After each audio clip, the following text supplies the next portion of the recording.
আসসালামু আলাইকুম। Nelson Mandela আমার খুব প্রিয় চরিত্রের একজন মানুষ।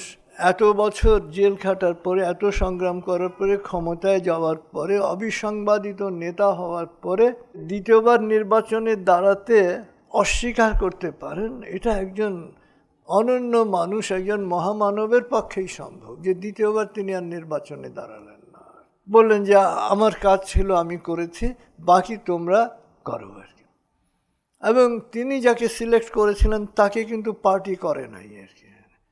পার্টি যাকে করেছিল, সবাই মিলে যাকে করেছিল সিনিয়র হিসেবে, তিনি প্রেসিডেন্ট হয়ে গেলেন। স্বাভাবিকভাবে পার্টির চয়েস ছিল এবং তিনি থাকতে পারেননি প্রেসিডেন্ট, কারণ ম্যান্ডেলার চয়েস কিন্তু তিনি ছিলেন না। তারপরেও তিনি কিছু বলেন না, ঠিক আছে, পার্টি যেটা বলবে সেটাই ঠিক আছে। ম্যান্ডেলার চয়েস ছিল এখন যিনি প্রেসিডেন্ট তিনি, তখন তাকে করা হয়নি, তার বয়স কম।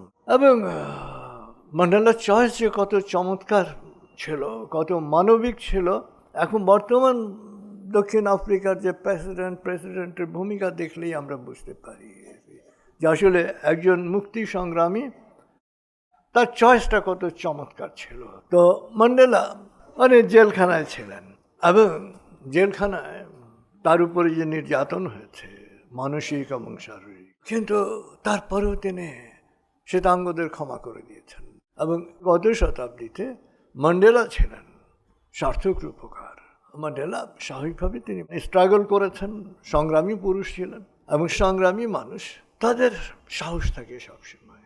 এবং তারা যদি কোনো ব্যাপারে ভয়ও পান, তাদের চেতনা, তাদের চিন্তা একটাই থাকে, এই ভয়টা যেন প্রকাশ না পায়, তাহলে এটা অন্যকে সংক্রমিত করবে। একবার বিমানে যাচ্ছেন, আরেকজন সাংবাদিক তার সাক্ষাৎকার নিচ্ছিলেন বিমানে বসেই। এর মধ্যে হঠাৎ বিমানের একটা ইঞ্জিন বিকল হয়ে গেল। চলন্ত বিমানে ইঞ্জিন বিকল হওয়া, পাইলট, সাধারণত বিমানে দুইজন থাকে, একজন পাইলট থাকেন আর একজন সেকেন্ড ম্যান থাকেন। তো সেকেন্ড পাইলট এসে ম্যান্ডেলার কানে কানে বললেন বিমানের ইঞ্জিন বিকল হওয়ার কথা। তো উনি বললেন ঠিক আছে, বলে আবার কথা বলতে শুরু করলেন, সাক্ষাৎকার দিচ্ছেন।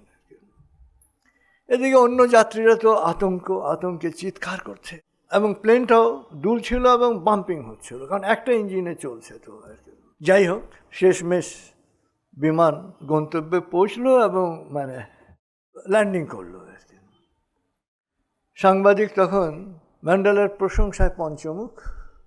তখন ম্যান্ডেলা হেসে বললেন যে সত্যি কথা যদি বলি, সত্যি কথা হচ্ছে যে আমার ভেতরটাও তখন ভয়ে ঠান্ডা হয়ে গিয়েছিল, কিন্তু আমাকে ভয় পেতে দেখলে বাকিরা আরও নার্ভাস হয়ে যাবে, তাই আমি শুধু ঈশ্বরকে স্মরণ করছিলাম যাতে আমার চেহারায় ভয়ের কোনো চিহ্ন ফুটে না ওঠে। অর্থাৎ কোনো কোনো সময় ভয় আসতে পারে, ভয় আসলেও সাহসের ভান করবেন।